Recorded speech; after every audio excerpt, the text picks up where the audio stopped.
Voilà. Matondo mingi na baeboponi etando oyo ya Debout Congolais TV pour partager basango ya ekolo Congo. Mwana mboka Samba Olunga liboso na bino lokola momesano pona partager na bino basango ya ekolo Congo. Bozali ebele ya ko réclamer Samba Olunga za komona na te émission na weza wapi. Je rappelle à tous ceux qui me cherchent que nous allons qui banni na YouTube, nous sommes dans un processus, peut-être qu'on doit créer une autre chaîne pour dévier bannissement aux victimes. Donc, YouTube ne nous paye plus. Notre chaîne a été sanctionnée par YouTube, ce qui fait qu'on a des difficultés pour émettre comme d'habitude. Vous voulez nous aider, en bas de votre écran, il y a un numéro. Vous pouvez le faire. Pour ceux qui peuvent nous aider à travers les banques, vous allez appeler le numéro en bas de votre écran. Pour ceux qui nous cherchent. Alors, bienvenue dans cette nouvelle émission. Liboso na bino boyebiete ya moto ba d'émission nazalaka toujours na moto ya ko rappeler na ba commun de mortels que justice ya Nzambe erataka moto te, justice ya Nzambe olinga te e ko rattraper yo kaka salaka malamu po lobi oya ko regretter te ke komi trop tard. Il n'est pas tard pour changer. Salaka malamu okubuka mabete. À la une de notre actualité, cet homme, Eric Prince, azali kosala à la une, il y a actualité, il y a République démocratique du Congo. Le média français particulièrement en parle, européen, Moukil Mounoubezali Koloba, sur ces deals ou cet accord qui lie la République démocratique du Congo ou le gouvernement congolais avec monsieur Eric Prince, un Navy américain ou bien un ancien militaire américain, ou à société naïe privée. Ce monsieur qui refait surface dans un deal avec la République démocratique du Congo pour la sécurisation des sites miniers, azali kolobisa mingi ba médias étrangers. Pourtant, biso na Congo, nan penda to koti na mozindo te pona kolobela. Deal oyo ezali ko lié République démocratique du Congo na monsieur Eric Prince na société naïe. Affaire oyo ezali ko reposer na nini? Que va gagner la République démocratique du Congo derrière l'accord ou derrière cette collaboration avec ces sociétaires privés? Enjeu stratégique ezali nini? Pourquoi la République démocratique du Congo a choisi de collaborer avec cette société privée? Qu'est-ce qui est déjà fait sur terrain? Quels sont les enjeux à long terme? Vous êtes peut-être comme moi à vous poser certaines questions. Dans cette émission, nous allons tenter de vous donner des réponses. Restez scotchés, restez branchés. Vous n'êtes pas encore abonné à notre chaîne.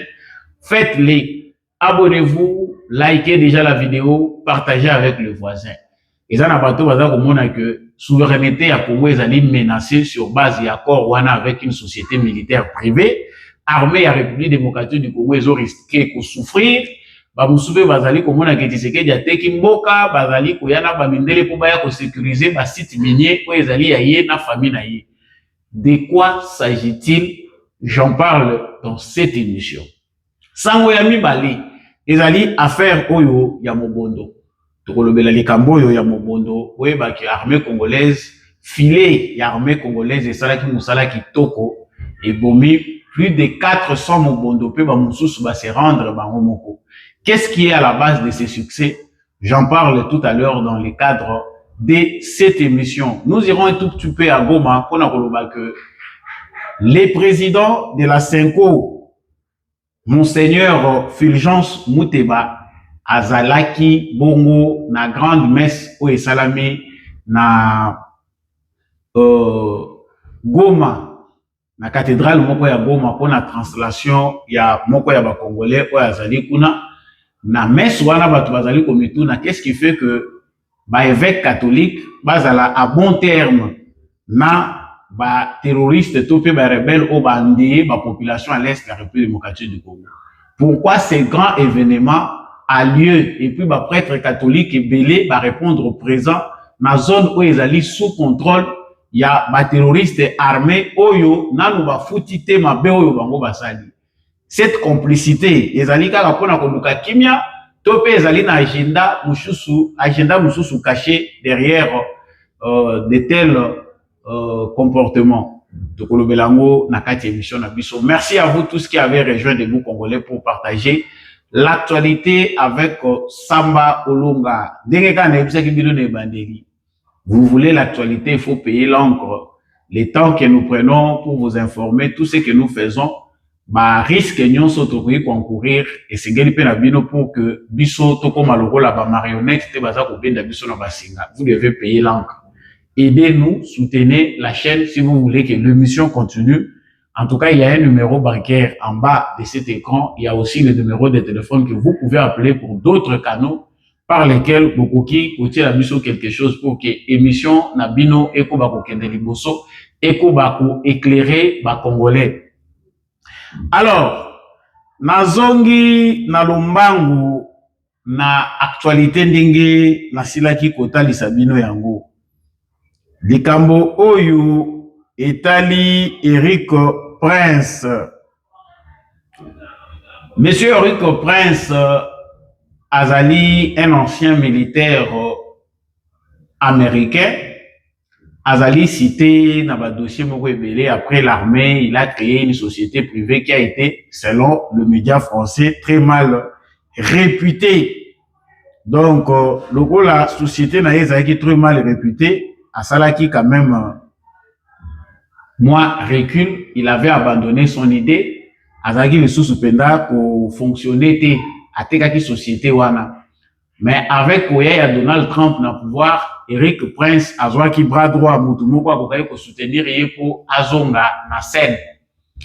Alors, selon les médias français, Eric Prince azali na ba casserole azali ko traîner, ça veut dire qu'il y a des crimes à sa charge sur base ya ba méthode na ye o ya pratikaki, que ce soit en Afghanistan, en Libye, en Babisika nyonso ba utilisaki ba méthode ezalaki décriée, il y a eu des abus. Certes, ba makabo ezali lié na crime contre l'humanité. Alors, cette introduction là française ne peut pas être la nôtre pour biso peto décortiquer toto peindre histoire ya monsieur Eric Prince na lolenge moko. Chacun analyse les faits en fonction de ses intérêts. Biso motuno tozali komituna sur base ya collaboration ya gouvernement congolais na Eric Prince ezali. Qu'est-ce qui pousse le gouvernement congolais à aller vers Eric Prince? Premièrement, na cadre et accord oyo kozala signé mikolo ezali liboso awa entre les États-Unis d'Amérique et la République démocratique du Congo. Donc, accord sur les minéraux stratégiques, minéraux, sécurité et tout ce qui va avec. L'accord wana bazali kolobela makambo ya sécurité. Donc, qu'est-ce qui lie monsieur Eric Prince avec le gouvernement congolais? Ezali moko ya makambo bato ebele baza koluka bayeba. Monsieur Eric Prince a refait surface avec avènement ya gouvernement Trump. Ndenge tozali touti kolobelango. Donc, la République démocratique du Congo a fait six propositions na gouvernement américain pour que l'Amérique puisse aider la République démocratique du Congo. Na cadre d'évaluation, il y a demande à la République démocratique du Congo, na ba solution où ils allaient envisager. Parce que la République démocratique du Congo fait la course à la montre. Un pays pillé, ba mine et belé, ils allaient sous contrôle, il y a l'État.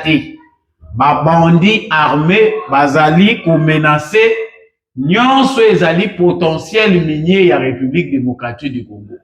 Cette demande de Félix Tshisekedi pour que l'Amérique puisse aider la République démocratique du Congo à retrouver sa paix et reprendre le contrôle, il y a ba mine nyonso ya République démocratique du Congo.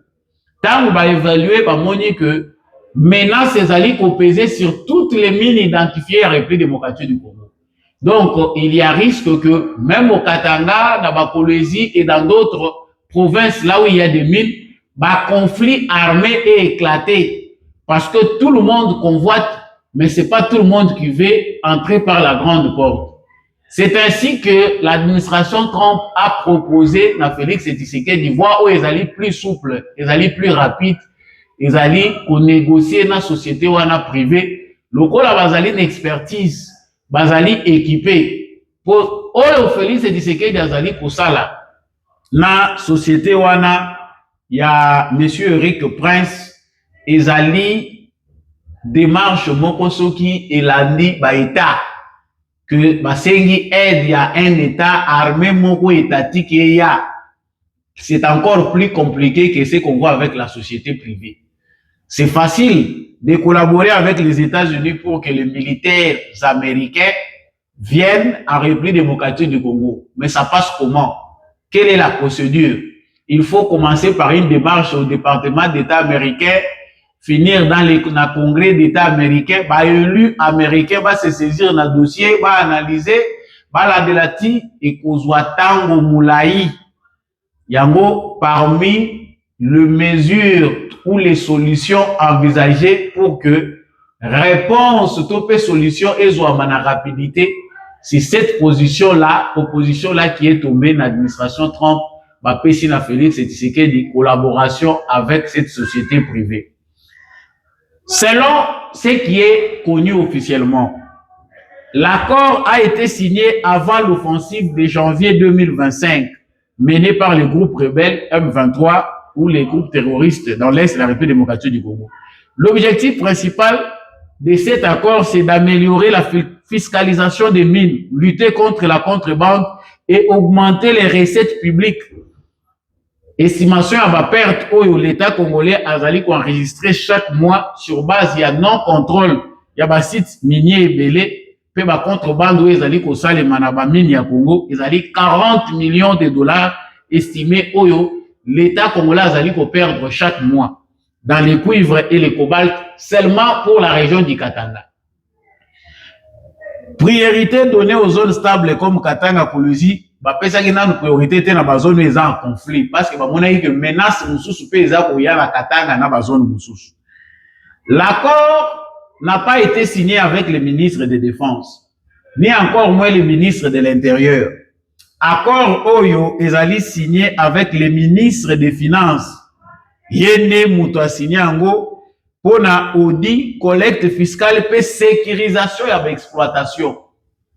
On comprend ici que la démarche du départ n'était pas une démarche ndenge ba Rwandais baza kolinga kolakisa ngo, ndenge ba Français baza kolinga kolakisa ngo, mais la démarche connue officiellement ezali à que l'État congolais veut maximiser les recettes. Ya oyo ezali koguta na ba mine, ba recette nyonso ezali koguta na ba mine. Loro la hémorragie financière ezali. Ba mine eza kokima na ba mine, insécurité ezali permanente na ba mine, il fallait trouver des solutions. Et cette société-là a été vue comme une solution na cadre et accord oyo basali. Mais sur le plan et enjeu politique na ba débat, ezali na stratégie oyo RDC na États-Unis bazali na stratégie à minerai contre sécurité. La République démocratique du Congo, pays très convoité, surexploité. Awa tozali kolobawa, ba Européens, miso ezaka kote la bango, air nyonso baza kolukanzela nini bango bakotela.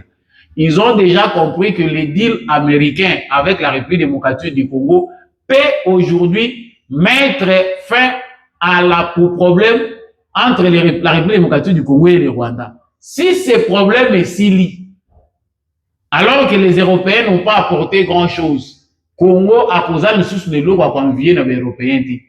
Ils ont le sous politique, le rôle a calaté au bas État bazaki n'a plus de valeur. Aujourd'hui, c'est que les États peuvent donner, ils ont la société privée va pas ça. Ils ont la financier, la multinationale va cause à la convaincre, yemo kwa sololi, pas yena yena mbongo yebocha. Les États à l'ère où à l'ère moderne, certains États commencent à perdre la valeur, ce sont les individus qui ont plus de valeur que les États. Il y a un Européen qui va comprendre que logique, Félix Tshisekedi a signé un accord américain et faire perdre l'intérêt à Batubeli.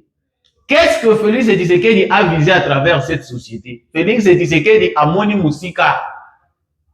Premièrement, c'est de voir que nous courons derrière le temps. Bateau bazali ko occuper ba mine na biso, bateau bazali ko profiter na désordre na Congo. Ils se sont déjà organisés. Il y a des des décennies. Des ordres et c'est comme légendaire.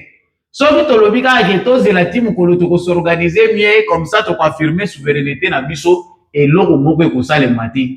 Yango moni ba anglais bazaka na système moko ya plus pratique. Aller directement na oyo et koki komema ba résultat.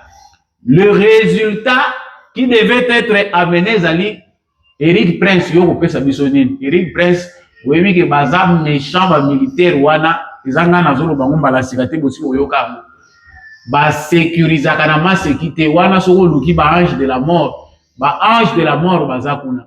Ils viennent facilement, bah, yebi ko sécuriser ba périmètre na bango, ils ont les matériels, ils ont tout. Ceux qui vont si bango périmètre, bah ko sécuriser en bien. Yango Félix Sekedi alobaki baba na ba zone oyo, ils en conflit. Le Gola à l'est du Congo, c'est déjà près de Goma, wala nde ezoya kopota. Mais on entend déjà dire que même paix na partie est, ils ont déjà finalisé avec ça. C'est une stratégie américaine de ne pas comme malikambo yo bakende nango na sens ya armée américaine ekozwa ta mulai to traité kaka na société privée oyo akosili sangala ya Kagame en tant qu'état to koide na ba renseignement et autre chose mais ba to bakosala musala ezali société au privé vous allez mettre l'argent siko biso to boya dès que so to za kotuna awa nazali koloba wa ba français ba tomboki na ba critique. Boza komonango tout le temps, balobi, Eric Prince, qui est monsieur Eric Prince. Je dois d'abord vous laisser suivre cette courte vidéo. Binomoro boyoka, chronique, yaba français, ndenge bazali kolobela, Eric Prince, bon simatozongi. Et c'est dans ce contexte de guerre que la RDC a chargé un milliardaire américain de sécuriser ses mines. Oumi Diallo, bonsoir. Oumi, vous nous parlez ce soir d'Eric Prince, un homme de l'ombre dont le portrait passionne les abonnés des réseaux sociaux de TV5 et dont l'histoire est tristement liée à l'Afrique. Effectivement, hein, Nidia, son surnom, le businessman de la guerre, ex-membre des forces spéciales de la marine américaine, il communique beaucoup sur le fait que c'est face à l'inaction de la communauté internationale lors du génocide des Tutsis au Rwanda qu'il décide de fonder Blackwater, la plus grande société privée de mercenaires. Regardez, hein, entre 2001 et 2009, la société réalise un chiffre d'affaires d'1,6 milliard de dollars en contrats fédéraux en Afghanistan ou encore en Irak. Ça, c'est sans compter les missions pour la CIA, pardon, donc top secrète, hein, tout est dans le nom en fait, Blackwater, au trouble en français, comprendre agir dans l'ombre et aller là où les États ne vont pas. Et avec des dérapages dramatiques, comme en 2007, quand les employés de Blackwater, justement, ouvrent le feu sur des civils irakiens. Ouais, 14 civils exactement tués à un carrefour de Bagdad. Le scandale pousse Eric Prince à revendre Blackwater en 2010 et à s'exiler aux Émirats Arabes Unis. 4 ans plus tard, 4 de ses anciens agents sont condamnés avant d'être graciés par, devinez qui ?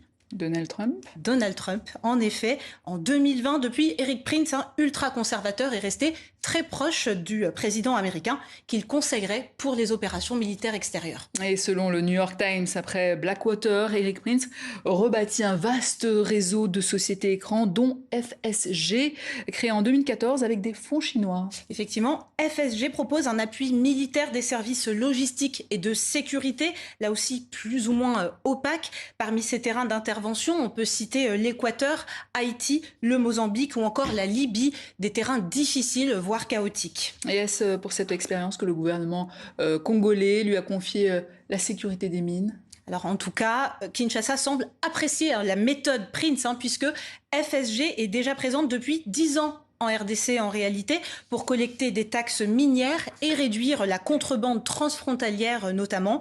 Face aux craintes d'acteurs de la société civile congolaise, le président Félix Tshisekedi a assuré que les ressources du pays ne seront jamais bradées. Merci Oumi pour votre éclairage dossier complet à retrouver sur les réseaux sociaux de TV5 Monde. Et là, vous venez de suivre les commentaires que font le média français. C'est un échantillon. Basi balobeli mingi baza ko tia accent na ba défaut na ye soko landi na ba plateforme nyonso baza ko fournir ba information sur Eric Prince.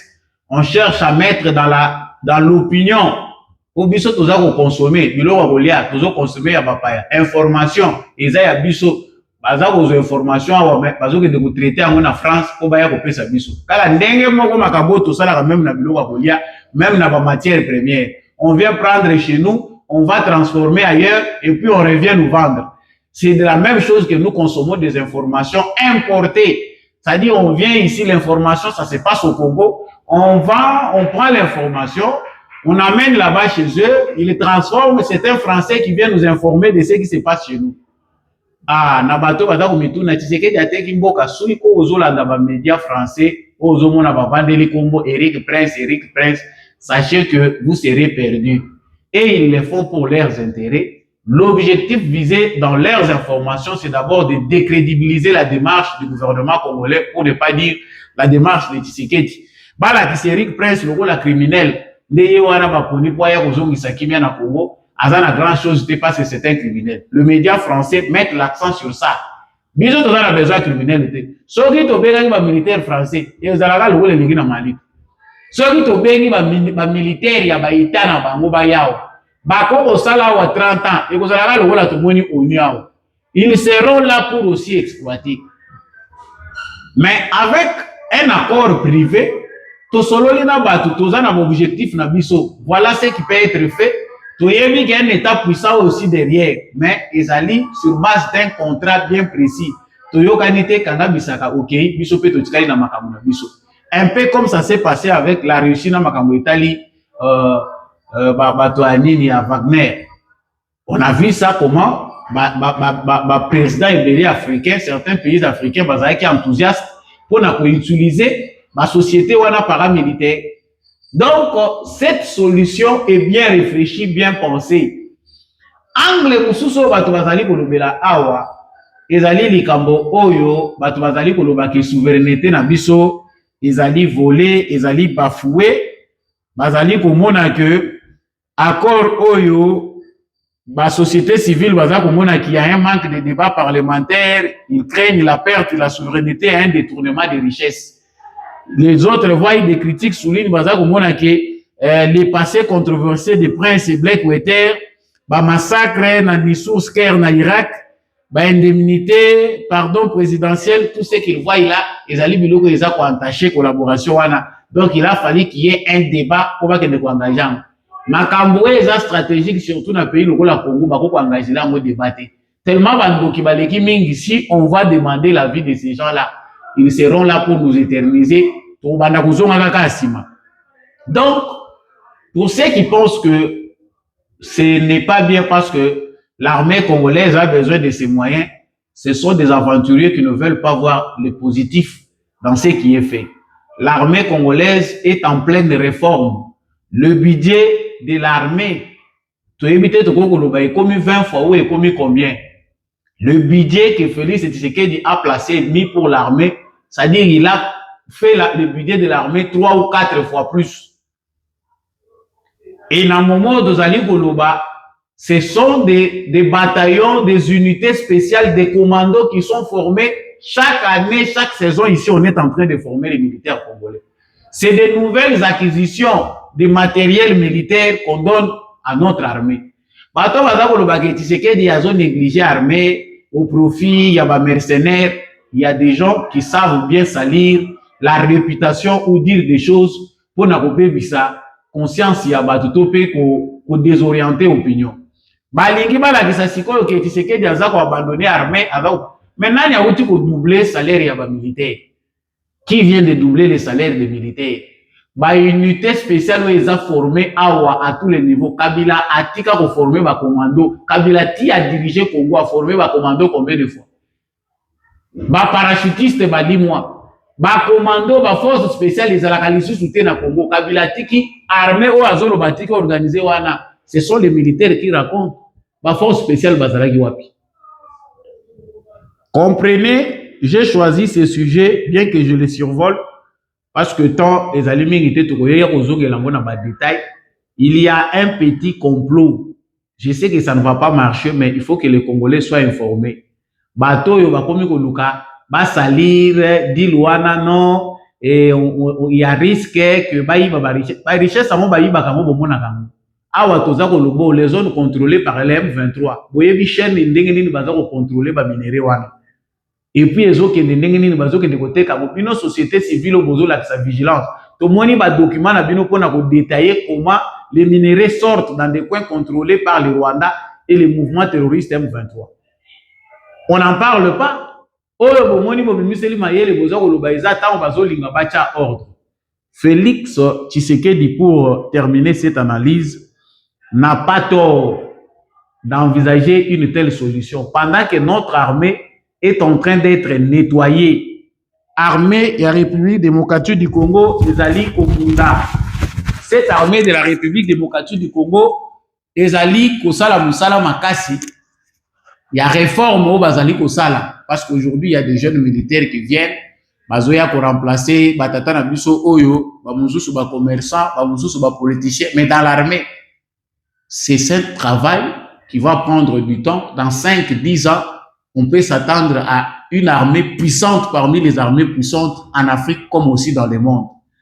Mais toko kangama bo teto zela keti mukolo bande kona biso baza ko zwa formation ba kokola armée na biso ko se stabiliser ndé to reprendre le contrôle ya ba mine na biso. Non, il faut trouver des solutions.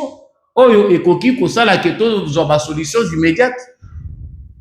Ba solution to ko zwa yango eza parmi yango wana. To kende na bateau lokola bango bazo mona ke ils doivent envahir. Wa tozo ko loba. Objectif na bango ezala que lokola va déstabiliser est nyonso ba envahir lisusu katanga ba envahir bisika nyonso ba minéraux ezali. C'est que partout dans tous les endroits où se trouvent les minéraux au Congo, les guerres doivent éclater. C'est sur base de ces informations là que Tshisekedi a compris que ce qui na minute to lobika que to zela kakati to ko réorganiser armée na biso conflit oyo bitumbu ekosila te. Malamu kutu to kota likopa na moko ya bato oyo to bunda, to silisa likambo mbala moko. Ceux qui ont compris, ont compris. Ceux qui n'ont pas compris, ah, ils ont le temps. Mais nous pensons ici que ça sent la fin. Bango nyonso bazoyeba déjà que la solution c'est qu'il a envisagé, il ne peut plus aller jouer dans les mines du Congo. Tous les intérêts, les mines stratégiques, les minéraux stratégiques, il faut les sécuriser. Ça va dans la philosophie de l'accord qu'a proposé Tshisekedi aux Américains. Alors, tout ce qui est dans les médias, il y a des gens qui ont Sangwami Balé, Nazali ko partager na bino na cadre émission Oyo. Ezali, cette affaire de Mobondo, j'espère bien. Affaire Oyo ya Mobondo. Ezali ko continuer ko mema batu. Le Mobondo Oyo, bozali ko yoka ba Mobondo. Ba bomi bango na journée moko. Je ne sais pas si l'information est bonne au niveau de la vérification, mais l'information officielle qui est donnée, c'est-à-dire que l'unité à FARDC qui coopéré pour neutraliser Bamobondo. Babomi 439. Plus de 600 Bamomoko Bayeko Mitika, se rendre. Et Bamosusu, Baza neutralisé, blessé et belé. Qu'est-ce qui justifie vraiment cette prouesse de l'armée? Et là, on dit que l'armée, Nabiso Oyo, a arrivé à Kosala vraiment exploit Ndengewana. Tant que Zolo Bamobondo, Batumsu Banda Goye Bangote, Bazolo Bamobondo, Eza Kabilezani Mobondo, c'est Ezo Banda après, tout le 200 km de Kinshasa. C'est presque Kinshasa. Périphérie à Kinshasa. Nde Bisika Oyo, Joseph Kabila a créé une bande de insécurité. J'ai dit Joseph Kabila parce que c'est pas moi. Ce sont les témoignages de Bato Bakanga Moutobaloba que Joseph Kabila et certains cadres du PPRD ou Bazana Kishasa ne baza à la base à l'Ikamwa. Ba unité oyo bazaye kotinda pour bakende kosili sa dossier wana na bakwamutu et dans les autres endroits oyo Mobondo a créé qui basalaki bani na bango. Bambilité wana nyonso ezalaki corrompu. Nous avons dénoncé ça ici. Il y avait des cadres du PPRD au bazaye kotinda bambongo, bazape na renseignement na bango pour aller corrompre les militaires qui vont. Ba savonge bazo bomisa bino pamba bokende ko déranger batouté. Les militaires vont, mais baza kosala mission te, on se demande mais mubondo yango eza ndenge nini oyo ba unité spéciale eza na Kinshasa awa ezokoka te ko équipe ko contrôler zone wana ba drone ezali ba nini ezali, mais pour contrôler seulement cette zone là localisée bato wana kofina bango. Mais botala tango bayoki biso kaka ba changer commandement balongoli unité ezalaki wana batindi unité mosusu na journée moko bato bango moko bakimi baye komitika. Et on parle de 1100 et quelques armes oyo babotoli. D'où viennent ces armes? 1100 et quelques armes na périphérie ya Kinshasa. Tala zoe sabino ke bato bazaka na Kinshasa basala ka musala sécurité malamu te. Bino bolingi koloba loba boye makambo ya sécurité te. Tozwa ka ba information.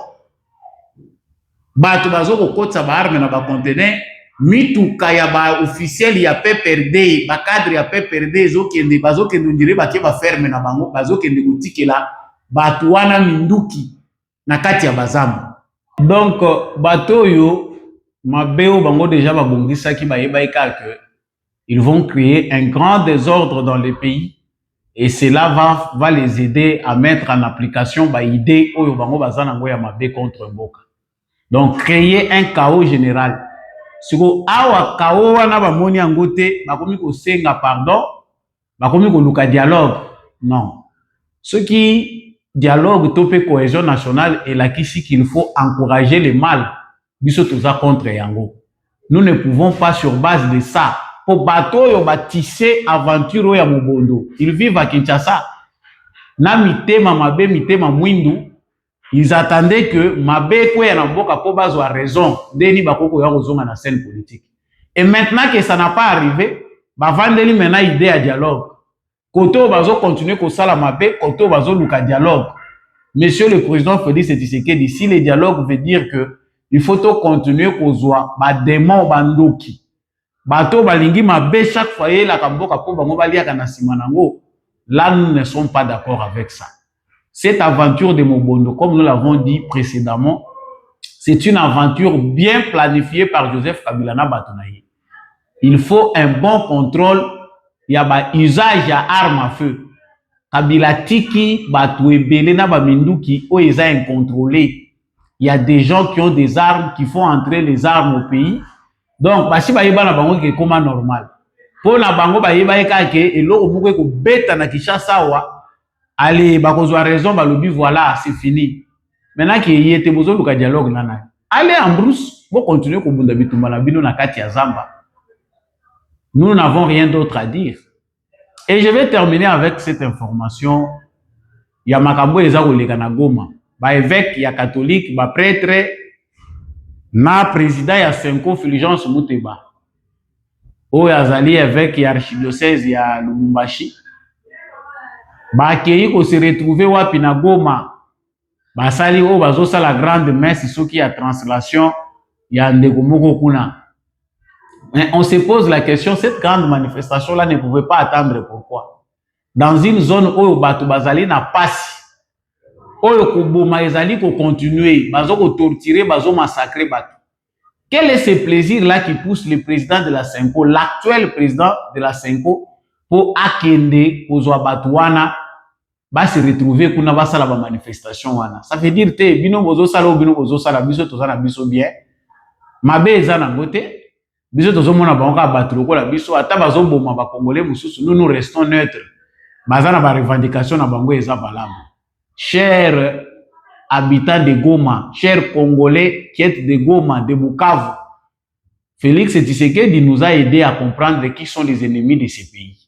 Il nous a aussi aidé à comprendre qui sont moins patriotes, bato balingi mboko yote mais balingi ko s'aventurer na kati ya scène politique. Si vous n'avez pas encore identifié les gens, intérêt na yo eza ailleurs, na no comprendre loko mokote. Ça se comprend ici que l'Église catholique bato ezali pe prise en otage par un groupe d'individus, de malfaiteurs qui parlent avec le nom de l'Église, qui parlent na ba réunion na bango na kombo église, alors que bazali te na kati ya lingomba baza ko sala ba faire na bango privé. Comprendre que veut dans ce sens, nous pensons que tozali na tournant moko décisif pour memamboka na biso na kimia ya libela. Ça passe ou ça casse. Il y a de ceux-là qui espèrent. Ils appellent à Bao Bazo Mona qui espoir, ils ont les sous permis. Tant mieux. Mais le plus important dans tout ce que nous faisons, c'est que chaque Congolais aille mesurer teneur ya ba acte na ye. Est-ce que je suis patriote? Je continue à être patriote na makambo na zo sala to pe affaire ezali mosusu. Émission Ekomi na Suka, merci na bande ko nyonso bolandi biso.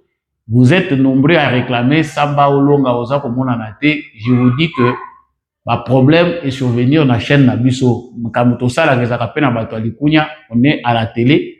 On ne peut pas tous ça parler na kati ya Etando Oyo. Mais je prie beaucoup à tous ceux qui veulent aider cette chaîne ou aider Samba Olonga pour que votre émission continue à passer dans les zones de debout congolais ou une autre chaîne qu'on peut créer, de nous soutenir financièrement et par d'autres canaux par lesquels Obino Bokoye Kosala. Le numéro en bas de votre compte, c'est un numéro bancaire. De l'autre côté, il y a un numéro de téléphone qui permet à ce que Benga Biso pour d'autres moyens par lesquels Bino Bolinko aide Biso. Même les matériels, vous pouvez toujours le faire parvenir pour que Mission OE continue à fonctionner. Je vous dis grand merci de nous avoir suivis. Merci à l'homme de la vérité des urnes, Jean-Louis Timbalanga.